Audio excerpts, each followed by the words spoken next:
Good afternoon, gentlemen. So it is the graveyard shift here at Acme. It's 5 p.m. and we're here to talk about the next big thing. So whether you're the next big thing or it's whatever you're creating is the next big thing, is what we're here to kind of answer. So for our audience at home, I'm Colin Maxwell, the Brew Gurus podcast, and I'm hosting this session with Etienne Kubwabo and Joey Oliveira. So welcome. Thank you very much. Thank you. It's good. You've been here in Glasgow before. It's not. I'm not a strange city to you at all.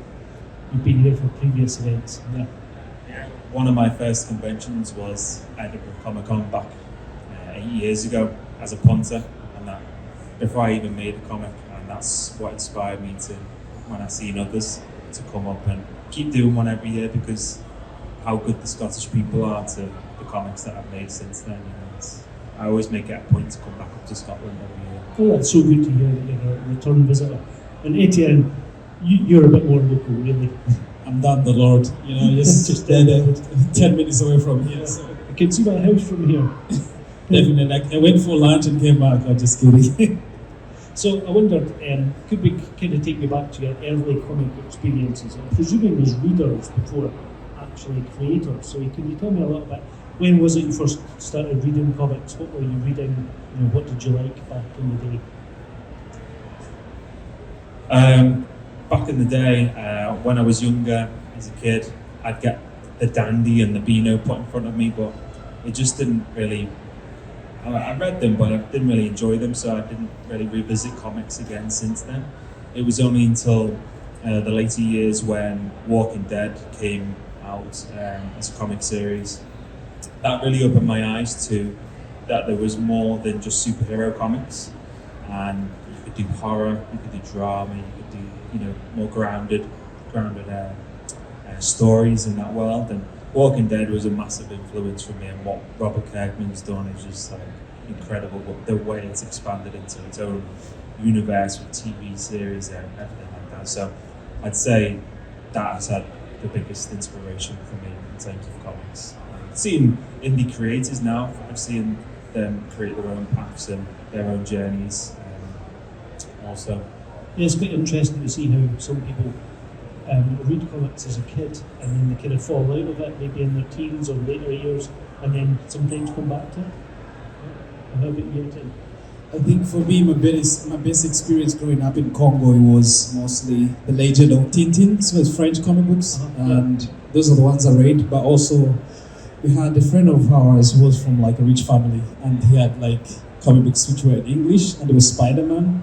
I didn't know who would create the comic book because obviously I didn't read English at the time. So mostly he would borrow me the comic book, and I needed to return it the next day so that the other friend could borrow it, so the comic book would go all around the community. And most of that time when I was going through Spider-Man, I just looked at the images and I found them really interesting. Like when you're a kid, you could just see images and kind of work out the story, right? So I didn't understand what was going on, but the characters were really interesting. But yeah, The Legend of Tintin is what I always read as a kid, and then even when I moved to Scotland, I didn't even know who had created Spider-Man until I got to Scotland. So this is the kind of stuff that I grew up to, and it was really tough finding a comic book shop like in Congo. It's a different culture, but being in Scotland, I feel like, okay, I found my people, and I was excited to just dive into different stuff. That's quite interesting about Tintin because they were kind of hard books to get a hold of in Scotland as well, and there was something I found really interesting was this character going on adventures around the world, and even once in Scotland as well. And I do remember they used to have a book club or a library that would visit the school every so often, and there was always a rush to pick up the Tintin comics. They were really popular at the time.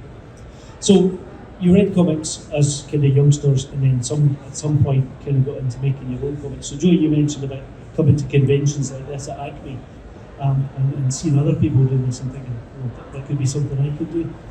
Yeah. Yeah, so I was working in a car factory about 10 years ago, and really hated it. It was the same manual job every couple of minutes, and I was just looking for that escape because I used to be a filmmaker back years ago. In 2008, I was nominated for a Young Person's BAFTA, and I was going to try and go to Canada and break into the industry that way. but I ended up getting a full-time job just because to save some money up, and then kind of rolled on from there.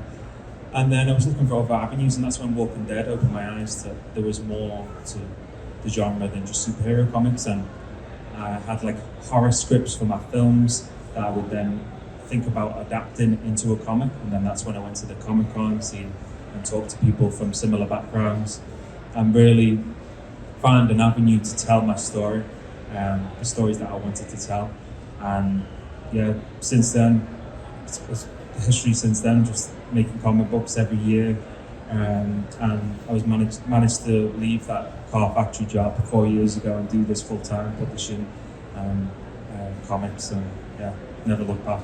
It's a tremendous story, and interesting to hear that you had a kind of film background as well, because Etienne, obviously that's what led you into comics, I believe, yeah? Yeah, I would say for me, comic books, I started off as a filmmaker, but my background, when I got to Scotland, I got a job to work at Ibrox Stadium as a kitchen porter, and they would make us wear these sort of jumpsuits which were blue in color. And I remember you be in the kitchen cleaning the dishes, and people are bringing the plates and saucepans, and I was sweating the head out of myself, man. I was like, I need to save up and get out of this place. This is not what I wanted to do. And then the first thing I bought when I saved up is a camera and a mixing deck. And being as a filmmaker, joining the industry, it's not really easy. You need to find somebody to fund your movie. And I'm like, at the back of my mind, I remember in Congo I really wanted to do a comic book, but I didn't know what I wanted to do the comic book about. But when Black Panther came out and I saw how Africa was portrayed in the film, I was like, that's it. I'm going to link Congo and Scotland into a sci-fi story. And that can be a product to something I'm excited about, that I can create, that can fund my films, in that sense, from selling comic books. And that's how it came to be, and I thought this would be the greatest job in the world, just doing comic books and making movies. And just getting started. It's been 10 years and I've not looked back to doing that job, and I don't want to think about it. It sounds like a dream job to me, I have to say, making movies and comic books, fantastic, rather than dressed up in your blue jumpsuit every weekend or that kind of stuff. Or Joey working in your factory. And I've heard these amazing stories of people that were bus drivers that always did a bit of artwork on the side and then making it big, and getting comic jobs. So that's fantastic. I should say that if you haven't seen it already, The Difference Between Us is a movie that Etienne produced, and it's available on the STV player. So if you haven't seen it, go and check it out. Just staying on that theme of that movie, it's kind of about somebody changing location in their life, moving somewhere else, and encountering difficulties. And it's something that I thought kind of appears in your comics as well. I wondered if is that something that reflects real life, Etienne? Yeah, it's that fear. When you grow up in a country, a different country, and you come to a new country, you're always so scared if you're gonna fit in a new world, that new place you wanna call home. And I mean, it took me about 10 years. When you like in England and you've been away for a Comic Con and you come back to Glasgow, if you're from Glasgow, go based where you come from. When you come back and you drive into Glasgow, you feel at home, and I always felt like, am I gonna feel the same, about a place like that? And I really wanted to tackle that and make Congo with Scotland in a sci-fi story. And it's basically me showing two different worlds where I call home, and just really making it a playground for superheroes, like something I really always wanted to do as a kid. Yeah, we'll come back to kind of what you're currently working on, what your comic books and stuff are about. But Joey, your Afterlight Comics are kind of what known as kind of horror producer. That's kind of your genre. What led you into that genre in particular? I think I've just really pivoted towards the horror genre. As a kid, I grew up on Goosebumps and I'm Afraid of the Dark and things like that. And I just find that really interesting genre where you can really immerse the reader into like an atmosphere and feel the tension and include twists. And I just feel like it's got so much potential, and that's when I was first starting, and not just being this one comic guy like for Ghost Island. I wanted to explore other worlds, and I think it was important from an early onset to establish what kind of comics I was going to produce, and the niche was horror. I didn't see a publishing house that was doing just horror comics in the UK, and I wanted to be that flagship. I still want to be that flagship, you know, to be the best horror comics publisher in the UK and then beyond, you know.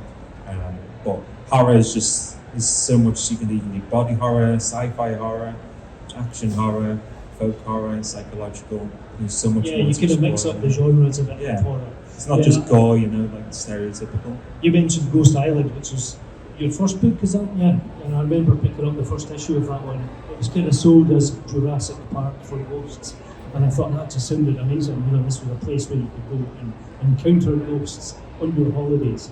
And just like Jurassic Park, things don't quite work out as you would hope. You know, it's not like a family trip to Blackpool, is it? Oh, you don't know. You've been to Blackpool recently. Not recently, no. Etienne, you tell us a wee bit about Beats of War, which is your breakout comic series. I think with Beats of War, I'm linking the world of Congo, where I come from Scotland, as my new home. But as a person who's into film, I'm always fascinated about space and what's beyond us. You know, thinking that we are this little tiny thing in the universe always fascinates me. And also, I recently discovered that we don't know much about what's underwater. So there's just far as scientists can look into. So I've always been, fascinated by, science fiction and aliens and things like that. And me doing Beats of War and these other genres that do about superheroes and aliens, it's me trying to really find my way in the world and, try and reveal these unanswered questions, or maybe create a discussion for people to maybe investigate with me about the world that we live in. So it's always been a fascination of mine to sort of tap into that genre. It keeps me excited, and I'm also a big fan of horror. I've not read any horror comic books, but maybe I'll get a copy of him and check it out, because the next film I'm working on is a sci-fi horror, and it's another genre that I'm really interested in. But when it comes to comic books, I've always been interested in sci-fi. Wow, yeah, it's great to hear. So Beats of War really made quite an impact when it first came out, with being Scotland's first black superhero, and you've started to then expand on that universe as well. I mean, you've got your branding there, Etienne verse. So have you, Joey, with Afterlife Comics. I mean, these are great caps, aren't they? They've got a great way to sell your brand. Meanwhile, I'm wearing a t-shirt with beer on it. It's because our podcast is about beer and comics. So Etienne, you've expanded that universe with a new character just recently. Tell us about your plans for that. So I've introduced new characters. One is called the Heineman, and that's kind of like based on a tribe in Congo that lives deep in the rainforest.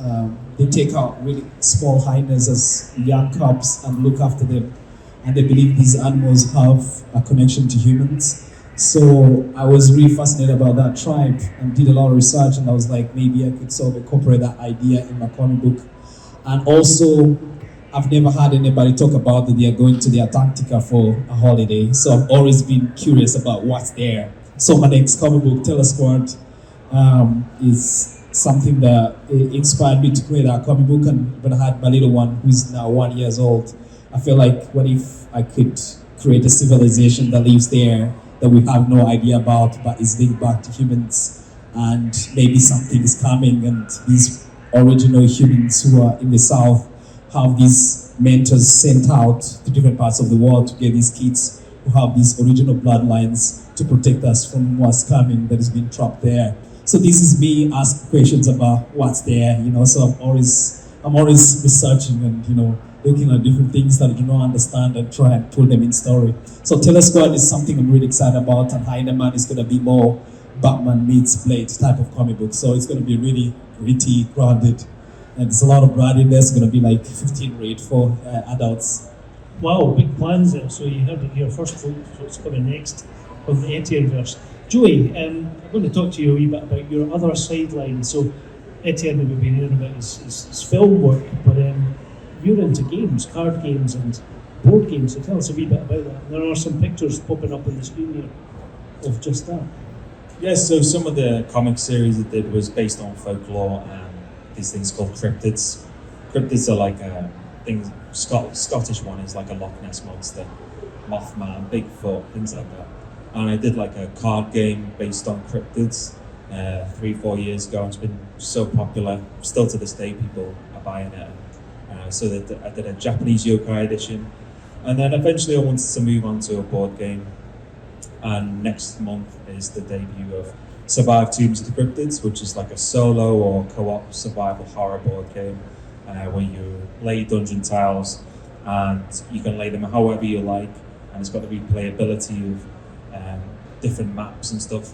And there's about 30 different cryptids in the game, and you've got to defeat the cryptids, upgrade your items from the shops, and battle together and escape the tombs. So it's been a 3-4 year project to get to this point next month of prototypes and play testing and board game conventions. It's been a lot more work than I was already anticipating, but the reward of being able to have these prototypes, seeing it in my hands and seeing people enjoy it and play, it's just been so rewarding. And the next step of establishing different parts of a publisher, like a board games and manga and comics, that media, and hopefully in the future adapting some of the comics IP that you've come to know, like Ghost Island in a board game in the future. I think it's got quite a bit of potential in that respect as well. But it's really an exciting time for the launch.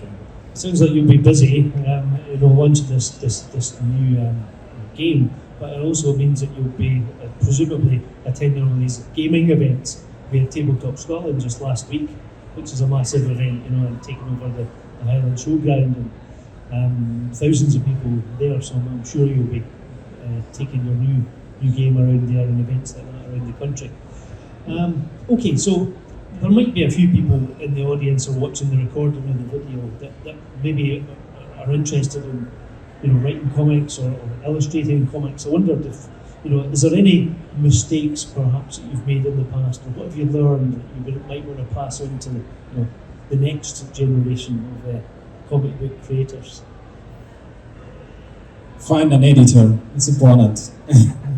Yeah, it doesn't matter. Sometimes you get really attached to your work and you're like, oh, this is awesome.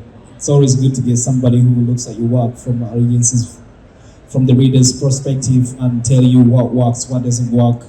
And most times it's through things like pacing, some things I didn't understand. Coming from a filmmaker, I used to script. My first comic book, I scripted this as if I was making a movie, and my editor was like, no, it's not how you do it in comic books. You have to do this and that. And something I've learned along the way, and every project I'm working on, I've got an editor who comes on board and just be like, okay, now you be the person I don't want to hear from, but it does help the story most times. That is great advice, and it's certainly coming through making indie comics myself and then working with a publisher. It's kind of really different working with an editor who sometimes, taking that step back from the product and being able to see it from a different perspective is useful. Your mum is not a good editor. Yeah, if you watched Britain's Got Talent, your mum and your sister and your friends can't tell you whether you've got any good products or can sing or can make comics. Right? Don't rely on friends and family to do that. Get somebody, pay the money and get somebody to look at it objectively. Joey, what about you? Have you got any advice for comic creators of the future? Just start off small with the comic that you're going to produce. My big mistake, the first issue of Ghost Island, I was thinking it was going to be an ongoing series like Walking Dead. We're going to go up to issue 50 and all this. And then also the first issue ended up being longer than the standard 24 pages. It ended up being 40 pages. And that comes with its own budget issues with heavier book, more artwork for the pages, shipping costs. And now anyone who comes to the table that aspires to be a publisher, make a comic, is just like start off small, start off making like anthologies, like 6 pages, or zines as well, just to hone your craft, because the very first thing that you put out is probably not going to be the best, and you're going to learn so much about yourself in the writing, or if you're the artist, about your artwork as well. And just learn along the way. As each comic, I'm still learning all the time. That is probably the same. you know, we're constantly learning and evolving. You only do that by practicing and doing shorter versions, not the big graphic novel, you know, the 300-page or 500-page berserk manga or something style. So. Your 100-issue series, epic story that you've got to tell and get out. Don't start there. Yeah, good advice, absolutely. And a lot of people do kind of fall into that trap of coming up with something that's too big to manage. And nobody really knows when they first start out how expensive it is to produce comics. Yeah, even printing costs have gone astronomical in the last few years. Okay, does anybody in the audience have any questions that you'd like to ask? Nothing forthcoming at the moment? Okay. Well, I'm going to ask maybe one or two more questions. So, Etienne, this Etienne verse that you've created, and you've got a fandom as well. You've set up this new fandom Facebook page. How are you expecting to expand the Etienne verse in the future? Are you looking at more characters, or how's that going to go? I think for me, I just right now I have got 3 titles: Terror Squad, Heineman, and Beats of One. I like to focus on those for now. You know, dive into the characters, and sometimes it's about being inspired, right? I need to be inspired by life to create something new. So I want to focus on those. But next year I'm releasing my own figures that are going to be part of the universe. So I'll be having more cool stuff that go with the universe. And Beats of War being linked to music, we are releasing our very first vinyl next week. So previously when I started filmmaking and doing comic books, I used to be a DJ. And along the way, I feel like music has always been on my ears, like involve me in everything you do, you know, film and comic books. So I've been producing music for the last 5 years, collaborated with different musicians. And I was like, you know, to mark the end of volume 1 of Beats of War, I'm gonna create a vinyl with all the 8 tracks that I've created, something that is physical that the fans will enjoy to have at home. So yeah, I'm expanding, adding more cool stuff, more collectibles that people can take home. But when it comes to stories, I've kind of like mapped out the next 5 books of Beats of War and Heineman and Terror Squad. I'm just gonna focus on those for the next few years because I've got a film to do as well. So I need to just kind of like let me live life, go meet people, you know, go on holiday, be inspired by life. But who knows, in the next few years, something can come up as well. Yeah, go and check out Etienne's social media, because he just posted the video of him in the factory as pressing the records that he's just talked about, and his wee face is just so happy. He's so happy to see these records coming out, honestly. So, Joey, over to you. Futures for Afterlight. I guess it's going to be Afterlight Comics and Games in the future. Board games, yeah, get this first one out. And then really the last couple of months I've been reaching out to Japanese manga publishers and bringing over the foreign translations to some horror manga that's really popular over there. So learning to expand into the manga genre.